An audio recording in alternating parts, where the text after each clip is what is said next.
Please note that pillow talking contains adult themes and language and isn't suitable for younger listeners. Close the door and dim the lights. Let's talk. I'm Violetta Balhas, and this is Season 1, Episode 4 of Pillow Talking. Stories about the stories we tell each other when there's no one listening. In this episode, reading in bed.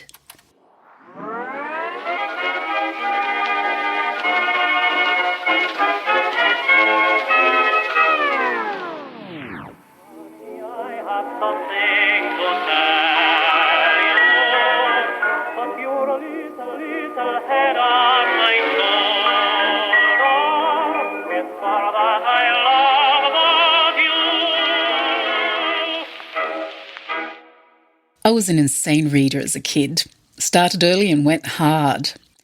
But it wasn't because I was used to being read to or anything. It was actually probably the opposite. I only remember asking my mother to read me a book once. Probably because I'd got the idea from television that some mothers did this, and even then she fobbed me off. But she adored books and reading, applauded it and supported it in us, and there was never a shortage of reading material in the house. No books, even the grown-up ones, were ever out of bounds. Just like the vinyl LPs were never out of bounds, even to tiny, clumsy hands that just had to put on the Beatles. My mother never encouraged me to read in bed, but she never discouraged me either. And she told me stories that suggested her blessing.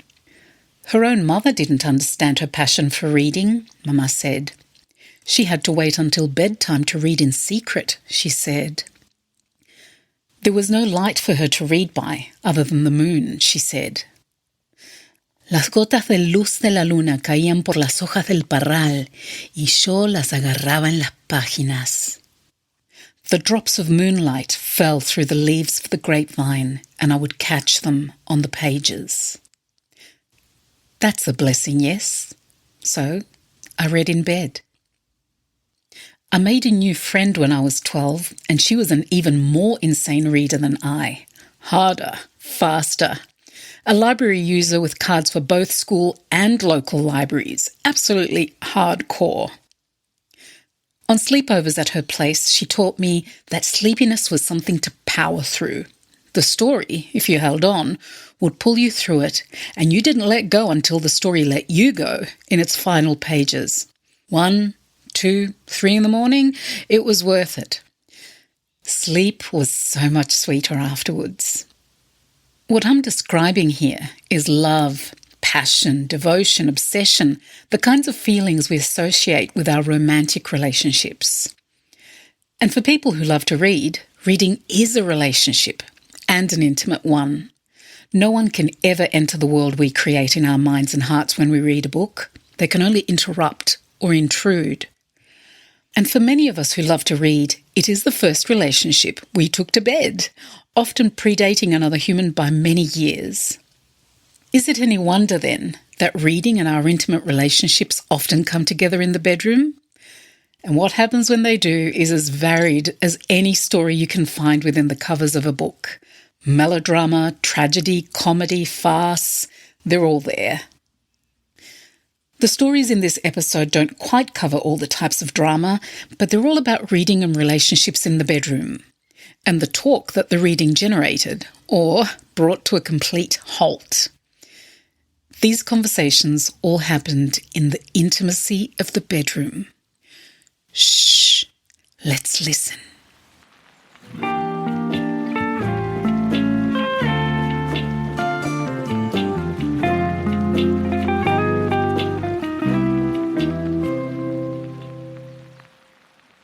My brother was always giving me a hard time growing up. It was always, it must be hard being the only intellectual in the village. And his favourite, the wank, is strong with this one. I was artsy, and it was true I didn't really fit into our village. I was certain I'd been born in the wrong time, in the wrong place, to the wrong family, and I wasn't shy about expressing it either. As far as I was concerned, as soon as I turned 18, I was out of there, and in the meantime, I was a big fish in a small pond. Once at uni, it took me over a year to get a girl to go out with me, let alone get one to stay overnight.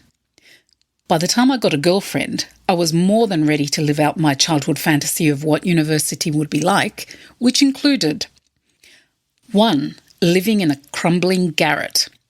2. Long philosophical discussions that went late into the night over 3. Cheap red wine drunk out of coffee cups. 4. A beautiful girlfriend whom I'd paint, or maybe she'd paint me if I hadn't yet learned how to paint. 5. We would make passionate love, and afterwards in bed, I would read her poetry. I had the beautiful girlfriend. Now what? My flat share wasn't exactly flash, but it wasn't crumbling. The long philosophical discussions were more like games of COD. And when I moved out, my mum and my aunties had given me all their excess house stuff, so I was drinking wine out of actual glasses, almost a matching set. But the first time my girlfriend stayed over was like a dream. When I woke up, I opened the curtain and she looked exquisite in the morning light. This was it. One of my habits was transcribing favourite poems into a moleskin notebook I carried everywhere, and every now and then I would write one of my own. I would pull this notebook out in cafes to look interesting and enigmatic, but this was its ultimate purpose. I got the notebook out, told her I would read her a poem by my favourite poet, Dylan Thomas. Who else? She loved it. I read her another. She loved that one. And then I read her one of my own. Not only did she love it, she asked me who it was by, and if it was by Dylan Thomas too. Whatever orgasm I'd had the night before paled into insignificance at what I felt when she said that. I only remembered this memory recently. What struck me on remembering was my conflicting feelings at the time. Half of me orgasmically elated at the idea that my writing might be confused with Dylan Thomas's, half of me utterly contemptuous of a girl who couldn't tell the difference. I really was a wanker.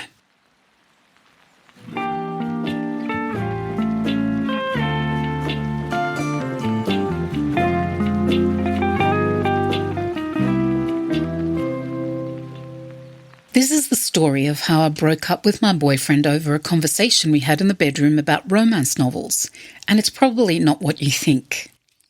I started reading romances, ironically, when Bobby and I were vacationing through Georgia on summer break and staying at my Grammy's place in Atlanta for a few days. As usual, she had a romance novel going. She went through those things at a rate of 3 or 4 a week.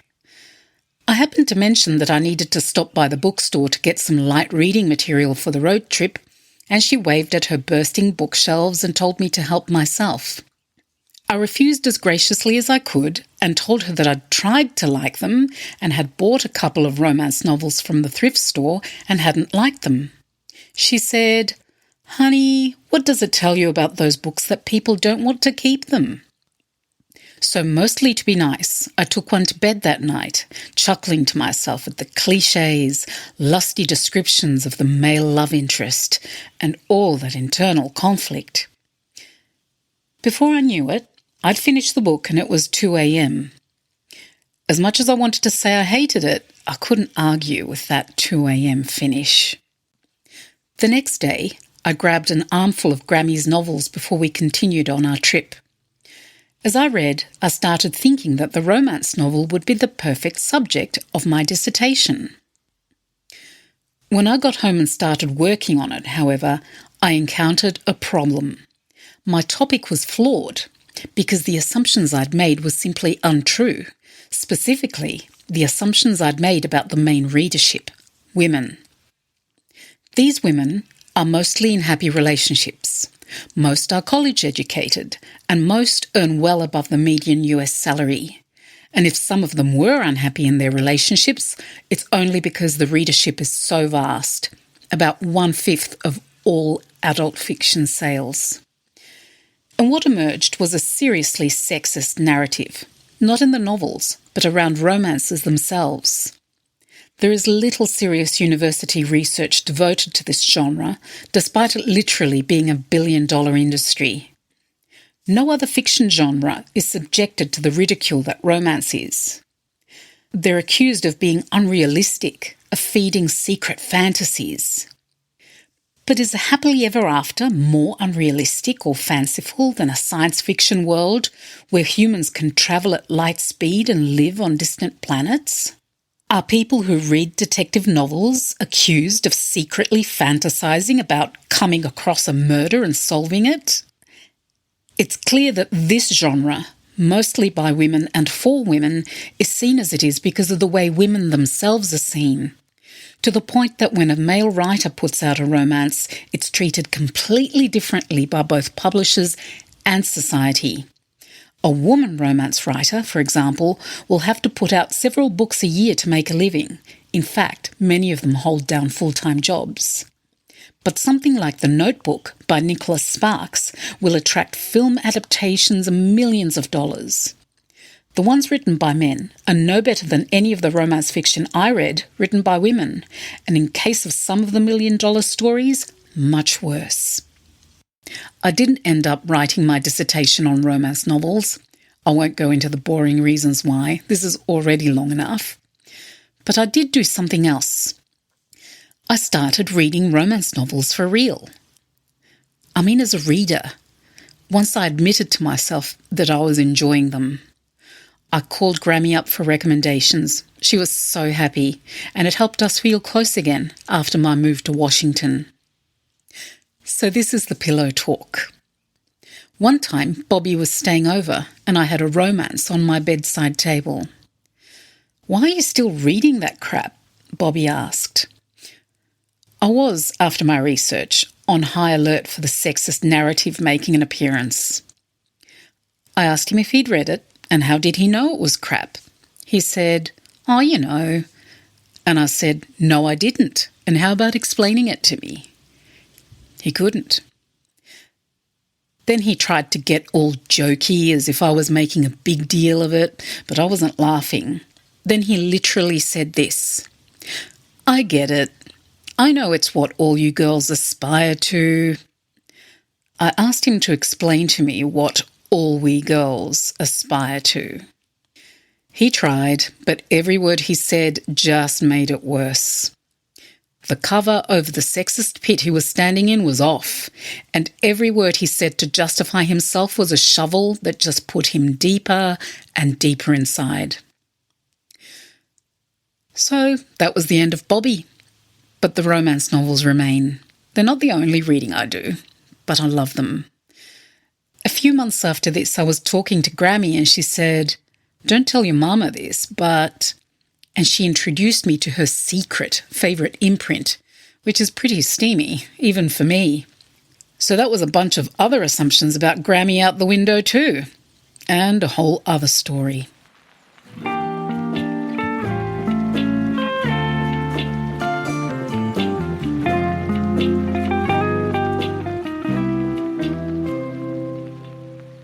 When our 3 children reached their teens, I decided to go back to university.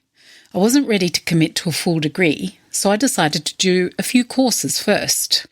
It was cheap, there was no pressure, and I could explore whatever subjects I fancied at any particular time. My husband, who's an old-fashioned but very supportive man, thought that if it made me happy, it was a good thing. One of the first courses I did was a women's studies taster, and it did not make me happy. Anyone who has done gender studies will tell you that the subject matter can make you feel sad and angry and hopeless at the state of women in the world. I was happy to be studying, but absolutely furious with this subject from the very beginning to the very end. So I was already angry when I picked up a copy of one of the recommended texts, The Female Eunuch, and proceeded to get even angrier when I read the name of the author, Germaine Greer. All my life, my mother had told me, and anyone who would listen, that the name she gave me was her second choice. Her first choice for a daughter's name, which she decided on when she was little, was Charmaine. But then I was born at the time when that horrible woman, Germaine Greer, wrote that book about women eunuchs. and it spoilt the name for her. She said this with such resentment, probably at Charmaine Greer, but of course I'd been hearing this since I was little, so it always felt like the resentment was aimed at me for having been born at the wrong time. Obviously, it didn't start well. The author's first name was Germaine, and I could have been Charmaine all along and not had to deal with my mother's litany and resentment. I should probably not have taken this book to bed, but I did. It was not easy reading and I was well outside of my comfort zone. But the thing that I was seeing for the first time is that Germaine Greer can make the most outrageous statements but still be absolutely compelling. She's always whipped people up into a frenzy. And she'd whipped me up into a frenzy reading her book in bed. A feminist frenzy. I was fuming. I'd got to a part where she talks about men associating sex with shame and disgust because of their experience of masturbation in their youth, and then transferring this to the women they have sex with. Quote, "The man regards her as a receptacle into which he has emptied his sperm, a kind of human spittoon, and turns from her in disgust." End quote. It was an ugly statement that in my state of fury at men in general seemed plausible. I closed the book, turned to my husband and asked him point blank if I was a human spittoon to him. He was totally confused, of course, and I had to explain what I'd just been reading.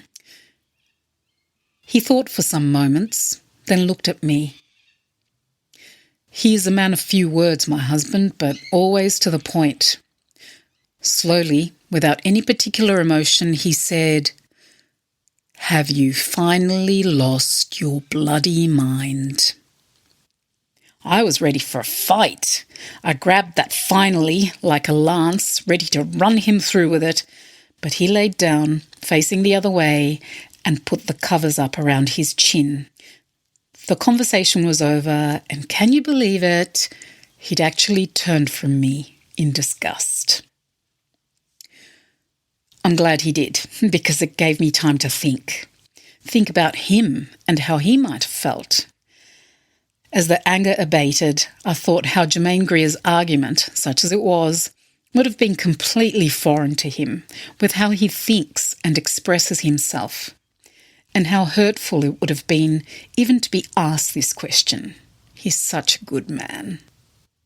Things were fine the next day, and he didn't act angry, although he never does. He wasn't punishing me, but he was hurt, and of course there was something missing, other than the sex, that is, unsurprisingly. It was a few weeks before he went back to doing things like the wink across the dinner table or the walk by pat on the bum. Forget the female eunuch, forget all the feminists. I was so glad when he did.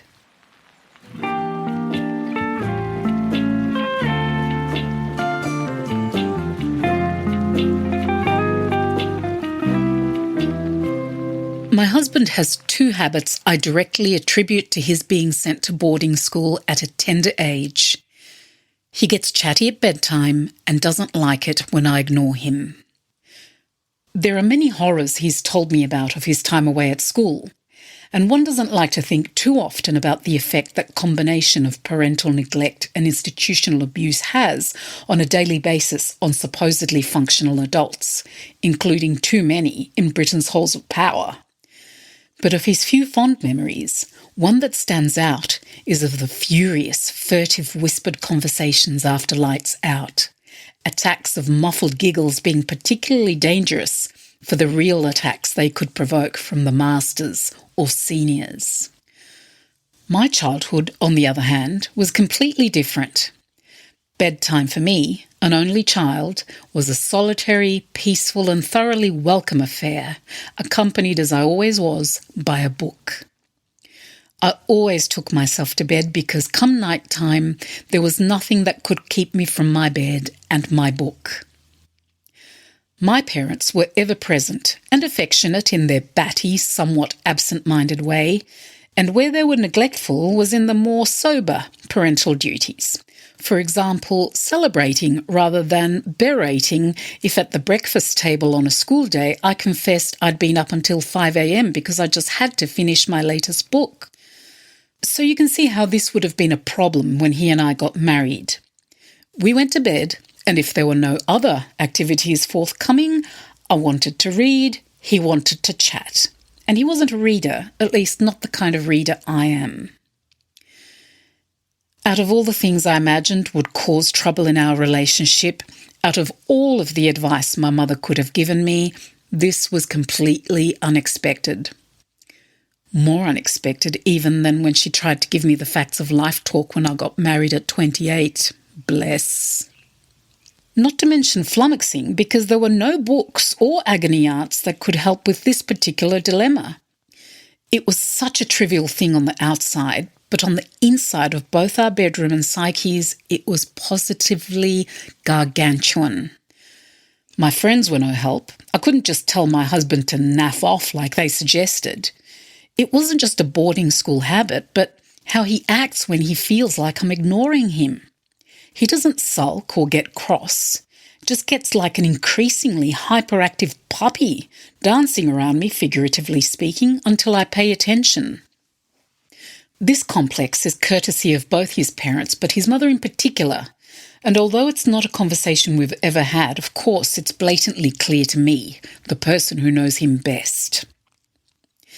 My eventual compromise, which I never told him about, was this. Bring bedtime forward by half an hour, have chat time, and then, when he's asleep, have reading time. This worked well until I started reading How to Be Good by Nick Hornby. From the first page, it was so compelling and hilarious that I was finding it positively torturous to put down. From one day to the next, postponing reading time in favour of chat time became unacceptable. My thinking was that being a good wife who had always put reading after her husband's needs for years would stand me in good stead. It didn't. Particularly since the novel is so bloody funny. I'd be laughing uproariously while simultaneously having to field incisive questions from my husband like, "Good book, is it?" and "Funny, is it?" After a few nights of this, I was quite desperate. In that desperate state, possibly unconsciously once again thinking of his parents and the bedtime stories they'd never read to him, I asked him if he'd like me to read him a bit. To my surprise, he agreed and loved it and asked me to keep going. Before long, both of us were laughing. And although I was a few chapters in at that stage, I started again from the beginning, and for the length of this novel, I instituted a temporary ritual where instead of having chat time together, reading time alone, I read out loud. There were nights when we literally had tears streaming down our cheeks. Nights when, in what was surely a flashback for him, we had to stifle our guffaws so we wouldn't wake the children, who have their own ways of attacking parents when it's bedtime. It was wonderful, and I thought a singular event. The night after we finished the book, however, my husband was uncharacteristically quiet in bed. He was sitting up and staring into the middle distance. I asked him what the matter was. "I miss them," he replied. "Who?" I asked. "Them, the people in the story." He meant the characters in How to Be Good. I could have hollered for joy because then I knew he understood. He understood my love of reading, which is more than a love of words, but the worlds inside a book. He even called the characters people. I fell in love with him all over again. So I started a new ritual where I read to us in bed. It's not every night because we still keep our old chat time together, reading time alone ritual, but say every 3 or 4 books, I'll pick something that I think the two of us might like and we'll do that instead. It wasn't even a compromise. It's a new thing entirely that both of us enjoy.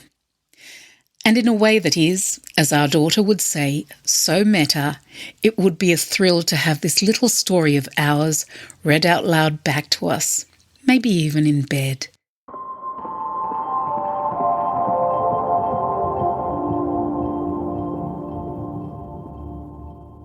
Pillow Talking is produced, narrated and edited by me, Violetta Balhas, from Stories by You, the listeners and pillow talkers.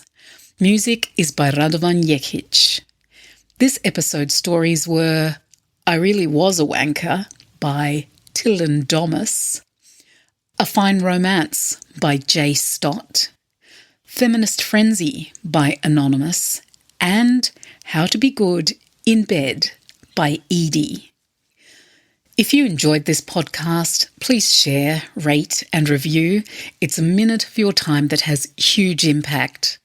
Pillow talking is a real labour of love for me, and your feedback really helps me get these stories of intimate conversations out there where more people can listen, think, smile, maybe even get a little misty-eyed, and hopefully feel connected to other human beings, no matter where in the world they might be or what their pillow talk might be about. If you'd like more information about this week's podcast, head over to pillowtalkingproject.com for my show notes, and feel free to drop me a line if you have any questions. That's also the place to submit your story, and I'd love it if you did. They're a privilege to receive, and I tread gently with each one. Promise. Going off the script a bit, if you have noticed some squeaking, squawking in the background, it's because I'm recording this episode today during the day, and the rosellas and lorikeets and other types of Australian parrots are going absolutely insane in my backyard. On the next episode of Pillow Talking, that Wonder Years moment. Stories about realizations that make all the difference. Until then, please take care of yourselves and each other.